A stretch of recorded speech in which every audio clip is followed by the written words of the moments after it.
이번 주간은 6.25 70주년 특별 주간입니다. 우리 국민, 우리나라에 있어서 민족적으로 가장 큰 비극이지 않습니까? 이 6.25를 공산 침략, 이 6.25를 우리가 특별히 기념하지 않는다면 이런 6.25 전쟁이 계속 되풀이 될 수밖에 없습니다. 그런데 저는 참 안타까운 것은 지금 한국 사회 전반적으로 과거와 같이 이 6.25를 기념하지 않는다는 것입니다. 지금 이 6.25는 우리 민족의 동족 상잔의 비극이 아니라 사실은 그 많은 유엔군들이 희생당한 그런 전 세계인의 입장에서도 굉장히 특별한 날입니다. 그렇기 때문에 미국도 10년 단위로 그 미국 대통령이 직접 참석하는 6.25 기념 행사를 하고 있는데 우리 지금 한국 교회는 지금 너무 장장합니다. 한국 교회 차원에서도 사실 6.25 특별 주간 해가지고 이 공산 침략의 어떤 잔학생에 대해서 경각심을 일깨우는 그런 예배와 설교가 있어야 되는데 지금 현재 우리나라는 현실이 그렇지 못한 것 같습니다. 그래서 제가 간략히 드릴 말씀은 주사파가 우리를 속이는 6.25라는 제목으로 제가 간략히 말씀을 해드리겠습니다. 주사파들이 우리를 속이는 속이는 방법이 여러 가지가 있는데 그것은 먼저 소중한 것을 소중하지 않게 속이고 그리고 이간질을 시킵니다. 이간질을. 이 주사파들이 속이는 데 있어서는 중요한 것을 중요하지 않게 속이고 그리고 이간질을 시키는데 그 이간질을 시키는 것에 있어서 대표적인 경우가 요즘 언론에도 많이 나오고 있지만은 친일파 출신의 군인들이 그 장군들을 현충원 국립묘지 묘역에서 파내야 된다 이런 말을 많이 하고 있습니다. 그래서 저는 그것을 보면서 우리 국민들은 보통 보면은 친일파 일본 이야기만 하면 흥분을 합니다. 그렇게 하면 우리나라는 공산화되는 것입니다.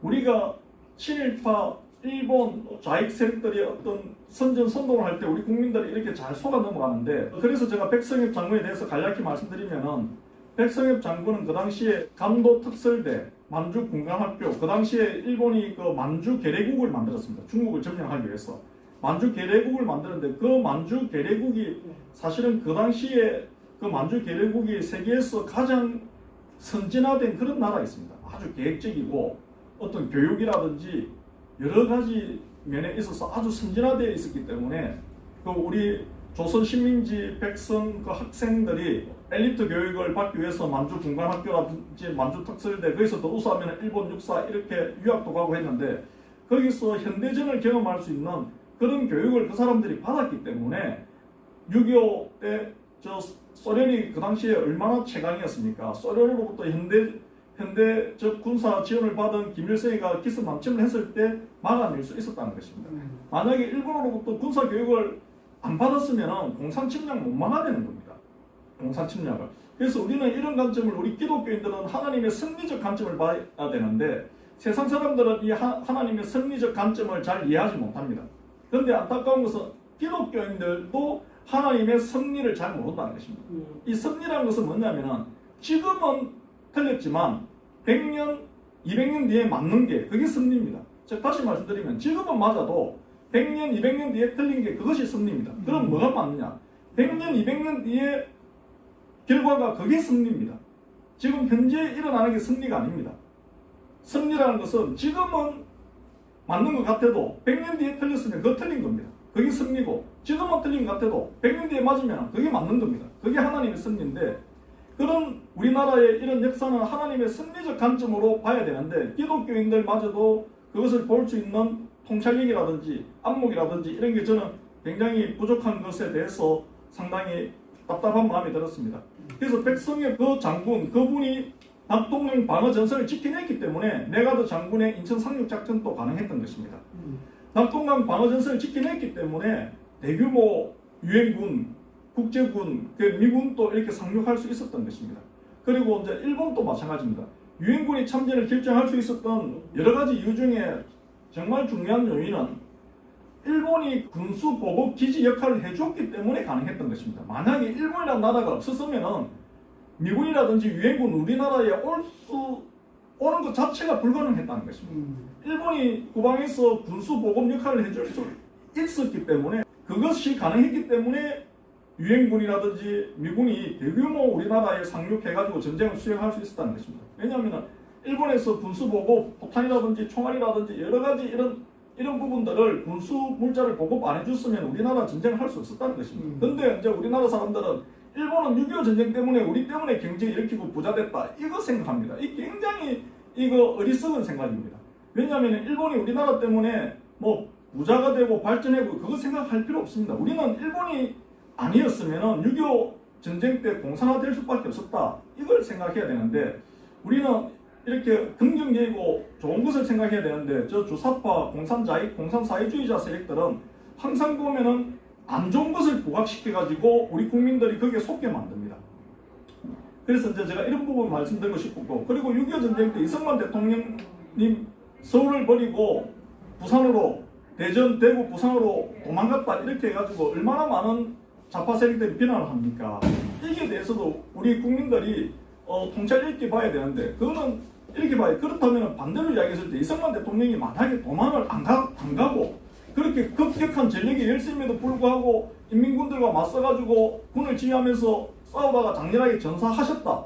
그랬으면은 우리 국민들이 이승만 대통령 용감하고 훌륭한 대통령이라고 박수 치겠습니까? 박수 치면 뭐합니까? 나라가 망하고 없는데 공산화되고 없는데 의미가 없지 않습니까? 이승만 대통령님이 신속하게 그래도 대전, 대구, 부산으로 피난 뭐 좌파 세력들이 말하는 도망을 갔기 때문에 미군과 유엔군이 우리나라 주둔할 수 있는 시간을 벌 수 있었던 것입니다. 그리고 미국이 우리나라에 참전한 이유는 다른 거 없습니다. 이승만 대통령 단 한 사람 때문에 온 것이지 여러 가지 뭐 미국이 참전하게 된 여러 가지 뭐 설들이 많지 않습니까? 그거 다 그냥 설입니다. 이승만 단 한 명 때문에 우리나라에 온 겁니다. 우리 국민들은 그걸 알아야 됩니다. 만약에 우리가 아프리카 오지에 이름도 모르고 어디 있는지도 모르는데 그 나라 전쟁 났다 해가지고 우리가 그 나라 도와주러 참전하겠습니까? 안 갑니다. 하지만 그 나라에 친구가 있으면 갑니다. 친구가 있으면. 그 친구의 나라를 구해주기 위해서 그 친구의 국민들을 지켜주기 위해서 친구가 있으면 갑니다. 그것을 아셔야 됩니다. 그렇기 때문에 이승만 대통령님이 국부이시고 정말 선지자 선각자이시고 우리 자유대한민국 오늘날 이렇게 서기해가지고 정착시켜 놓게 된 정말 그 장본인이지 않습니까? 그래서 이 이승만 대통령님에 대한 어떤 경외심, 존경심이 없으면은 우리 자유대한민국 존재하기 어렵습니다. 그리고 이 공산자익들에게 우리가 정말 이 속는 게 있는데 우리 국민들 정말 이 민족이란 말에 우리가 속으면 안 됩니다. 민족. 우리 참 민족이란 말 얼마나 좋아합니까? 이 민족을 강조하다 보면 우리 공산화해야 됩니다. 그리고 민주라는 말도 강조하다 보면 공산화됩니다. 평화도 마찬가지입니다. 통일도 마찬가지입니다. 통일 강조하다 보면 공산통일됩니다. 즉 다시 말씀드리면은 자유가 붙지 않으면은 전부 다 거짓이고 가짜고 속임수입니다. 그리고 민족은 사실은 우리가 강조를 해서는 안 됩니다. 강조를 안 해도 뭐 민족이 없어지는 게 아니기 때문에 민족은 민족 아닙니까? 그런데 이 공산 사회주의자들은 이 민족을 유독 강조를 해가지고 저 반일 감정, 반미 감정을 일으켜가지고 노예로 만든다는 것. 그것을 아셔야 되고 이 민주주의란 말도 우리는 이 말을 민주주의 쓸 때 자유를 붙이지 않는 민주주의 쓰면 안 됩니다. 왜냐하면 북한도 민주주의입니다. 북한 국명 제가 다시 말씀드리면은 조선 민주주의 인민공화국입니다. 그러니까 북한이 민주주의 공화국입니다. 민주주의. 그러니까 자유가 붙지 않는 민주주의는 쓰면 안 됩니다. 우리가 습관적으로 자유가 붙지 않는 건 전부 다 가짜입니다. 우리가 진짜인가 가짜인가 우리가 보수 감정사들이 감별하는 기준이 있는 것처럼 우리도 이렇게 사상적으로 이념적으로 진짜인지 가짜인지 분별을 할 때 자유가 안 붙으면 전부 다 가짜라는 것입니다. 그리고 북한 통일도 마찬가지입니다. 연방제 통일 뭐 평화 통일 다 가짜입니다. 자유 통일 아니면 다 가짜입니다. 그리고 북한 주민들에게 자유가 없는 통일은 다 가짜입니다. 자유가 없는 평화는 다 가짜입니다. 그래서 이제 이런 부분에 우리가 많이 속고 있습니다. 그리고 또 하나 제가 어저께 저 나름대로 깨달은 바가 있어가지고 제가 자료를 찾아봤더니 저의 어떤 깨달음이 맞았더라고요. 왜냐하면 이 전라도 지역에는 자유우파 인사들이 왜 이리 정리하는 것입니다. 이 부산이라든지 경상도, 경상남도, 경상북도에는 자유우파 진영의 사람들이 많은데 전라도 지역에는 너무 적은 겁니다. 전라도 지역에는. 그래서 제가 생각했을 때 전라도 지역은 아마 저 생각에 학살을 많이 당해서 그렇지 않을까. 6.25 전쟁 때 외관으로 해가지고 칠곡으로 해가지고 이 경상남도는 절반 점령당했고 경북도 절반 점령당했습니다. 낙동강 방어선으로 해가지고 우리는 점령을 안 당했기 때문에 어느 정도 자유우파 세력이 견제합니다. 이 경상도 지역은. 그런데 전라도는 전라남도 북도는 점령을 당했단 말입니다. 저쪽은. 그래서 저쪽은 아마 우파 진영을 학살을 많이 했지 않겠나, 시를 많이 했지 않겠나 싶어가지고 그 자료를 제가 찾아봤습니다. 찾아봤더니 역시나 마찬가지더라고요. 역시나 마찬가지로 전라남도 지역이 가장 학살을 많이 당했더라고요. 전라남도 지역이 자유우파 인사들이 그때 군경, 뭐 공무원 가족들 전부 다 학살을 한 겁니다. 그거는 이제 인민군도 학살했지만은 거기에 있는 좌익 인사들이 학살을 가장 많이 했고, 어느 정도 많이 했냐면은 타 시도에 점령당한 타 시도에 비해 가지고 11배 학살을 많이 했더라고요. 11배. 그리고 두 번째로 학살 많이 한 지역이 전라북도였습니다. 전라북도. 그럼 전라북도는 2배 학살을 많이 했고 전라남도는 11배 학살을 많이 했습니다. 그러면 이 비율이 얼마나 학살을 많이 한 거냐면, 사실은 전라남도가 인구가 그리 안 많습니다. 서울, 경기 이런 지역에 비해 가지고 수도권에 비해 인구가 그리 안 많습니다. 안 많음에도 불구하고 타시도에 비해 가지고 11배 많이 학살했다. 거의 다 죽였다는 거죠. 거의 다.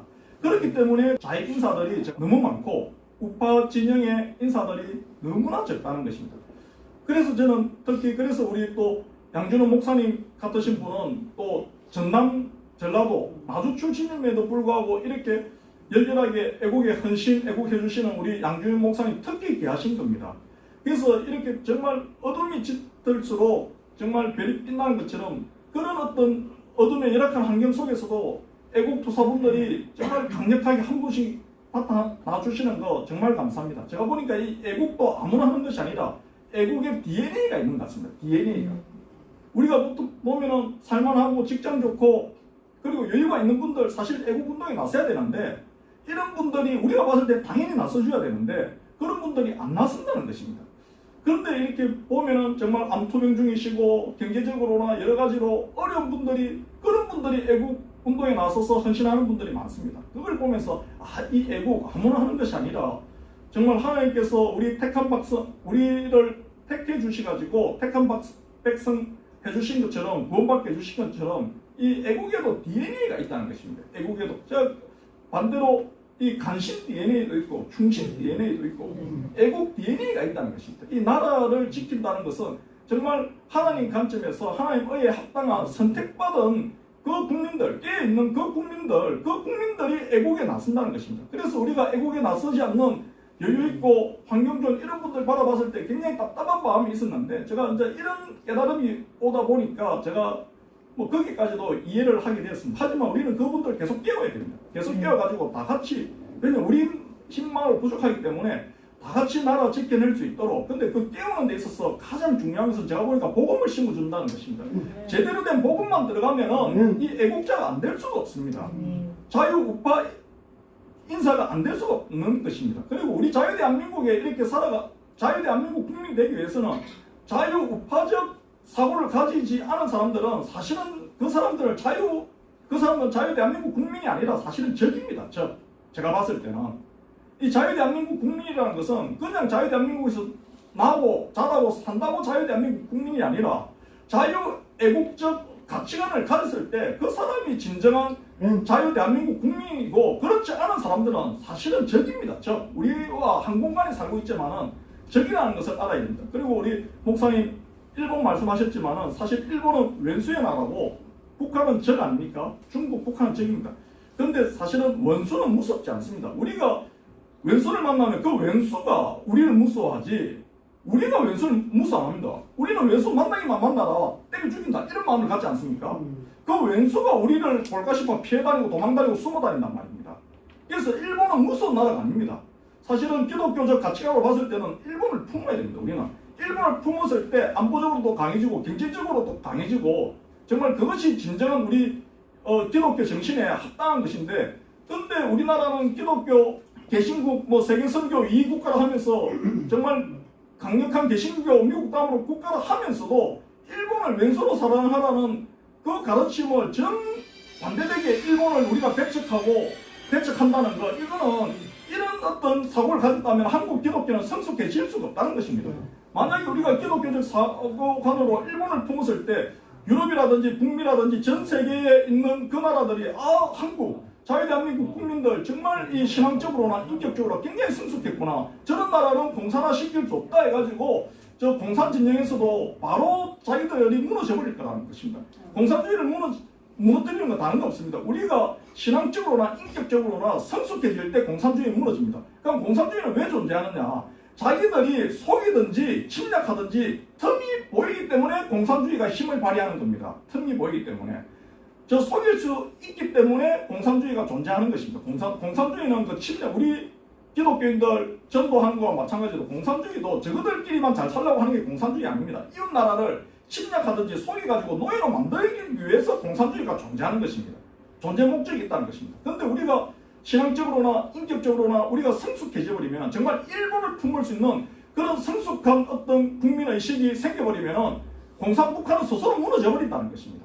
공산북한은. 그래서 그 말씀 드리고 싶었습니다. 예, 감사합니다. 말씀 들어주셔서.